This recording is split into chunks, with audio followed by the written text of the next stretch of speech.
Hey, this is Chris, keeping it real. 4-week truck review.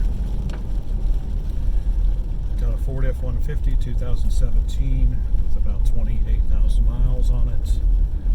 Paid a little bit more than I wanted, but that's the way things are these days. So my opinion of the truck, has it changed since I bought it? Nope. In fact, I like it. I might even love it. First of all, it rides great. It is a nice. It's not car ride smooth, but it's. Let me get this thing squared away here. But it's smooth. I've taken it to Charlotte, taken it up to Lake Ann, Virginia, near a town called Mineral. Taken on the interstate, taken on back roads, taken on dirt roads. Dirt roads, okay, fine. The suspension's a little too stiff for those, especially when the road's been washboarded because of rain. But you know, if it's on hard pavement, this thing rides great, and the long wheelbase really evens out the bumps and irregularities in the road surface. And so, I'm not going to give stars, but I'm completely satisfied with it. The most telling example I can give is that usually when we go to Mineral, Virginia to see our friends, there's a stretch of about 30 miles of back roads where she usually starts to feel nauseous. And up and back last time she felt fine. And so there you go. I can't think of a better real example to back up my claim. So it rides great, gets good gas mileage. Especially for a pickup truck, I'm getting about, on average, and understand that I live in a rural area, and so there's not a lot of urban driving involved, and so I don't know if that would change if I was in an urban environment, but I get about 20 to 23, up to 24 miles a gallon, just depends, and it depends how fast I want to go to, definitely. Was on the interstate, and there is a break-even point. Well, not a break-even point, but there's a point at which the mileage really starts to fall off, and that's 79 miles an hour. And so if you're in a 65 or 70 mile an hour zone, you want to go fast enough to get there faster but not get pulled over. 74 worked a lot better. Let me see, 79 I averaged about 20, it was about 21. If I dropped it down to 74, it improved to about 22 and a half. And if I'm driving where I normally drive, then I can get close to 24, generally speaking. And so I'm very happy with that. These are rural secondary roads, state highways. And so, yeah, you're doing about 60, put on the cruise. As a point of comparison, my silver Camry, which I'm going to part out, and that's the vehicle this vehicle is replacing, got about 28 on the highway. A little bit more of a clear delineation, but I think that's because this truck has all these computer controls on it that the Camry did not have, and of course it has a 6-speed transmission. That makes a big difference too. My Camry had a 4-speed.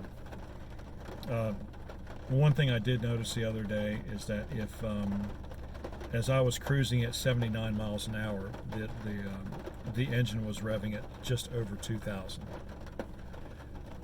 And I think back to my my Dodge Challenger that I owned. It was a 1972. It turned 2,200 RPMs to go 55 miles an hour. So that's how far we've come as far as the sophistication of transmission. Of course, it was manual, so it got fairly good gas mileage, but not like this.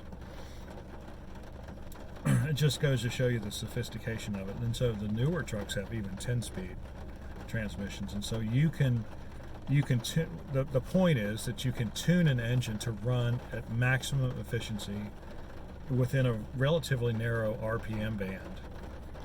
And if you have a 10-speed transmission, you can always keep the engine in that RPM band, and so that's what this truck does.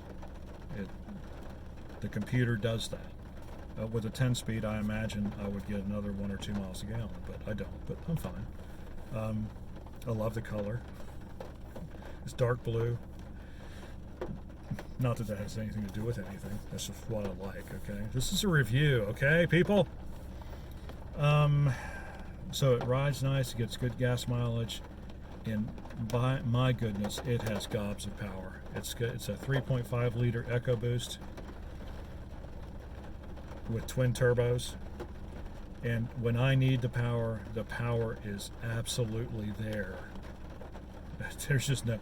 It's like I'm deciding to pass a car, and a couple seconds later, the car's in my rearview mirror. It is amazing. It is amazingly fast.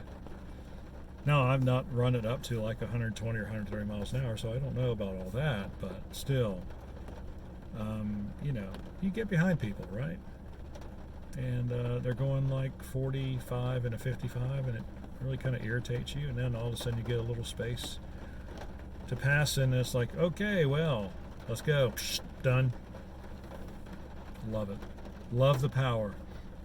I don't generally tow things, but I can imagine this thing would tow just about anything. This does have a tow package on it. To be honest with you, I don't really know what that means. I guess it means it has a heavier suspension, and it's got the thing to put the hitch in. I know it has the big iron hooks on the front. They're not hooks, they're like giant U-bolts, so that if I need to pull somebody out of a river or something, I guess I can do that. It's nice to know, though, right? The four-wheel drive aspect of it, I like having that. Just the idea that, you know, the once in every 5 years or 4 years that we get really severe weather, either a good snowfall or a really severe ice storm, to know that I can get out and get in it and get to where I need to go and come back safely, that's great. It's not all-time four-wheel drive. It is more like what was on my Jeep Cherokee. I had I don't remember what, 1984, 1985, whatever. It ran forever, had a straight six that you could not, you know, you could pour sand into the crankcase and it would still run. I mean, that's how tough it was. But I remember, you know, when the kids were younger, of course, this obviously it's been quite a while, you know, coming out here in the cul-de-sac and just doing donuts four-wheel drive. It was so totally awesome. They loved it. I loved it too. So I think I've covered everything. It looks great. It's the interior, it's quiet. I like that. There are some things. There's a center seat right down here where I would expect to be a console, but there is a storage space underneath the seat. And so when you fold down the seat, I mean, it provides a nice little platform to put my arm on and everything.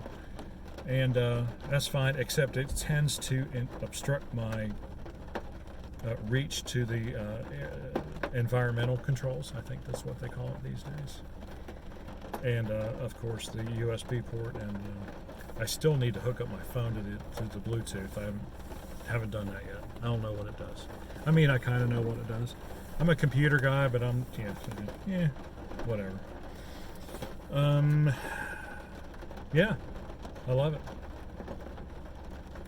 So, 2 thumbs up to Ford. Thank goodness. Well, what would you expect? I mean, there's a reason why I think that they're Fords. Well, of course they're Fords. Their pickup trucks sell so well because they got this checklist, and it's like they meet the checklist, right? And they're not Toyota expensive, even though I love Toyotas. I really do. But it came down to this, or spending another $5,000 for a Toyota of similar options and everything. And it's like, you know what? I know how to take care of a truck, and so, you know, I can change the oil. I can make sure all the fluid levels and all transfer cases and differentials and all that kind of stuff get taken care of.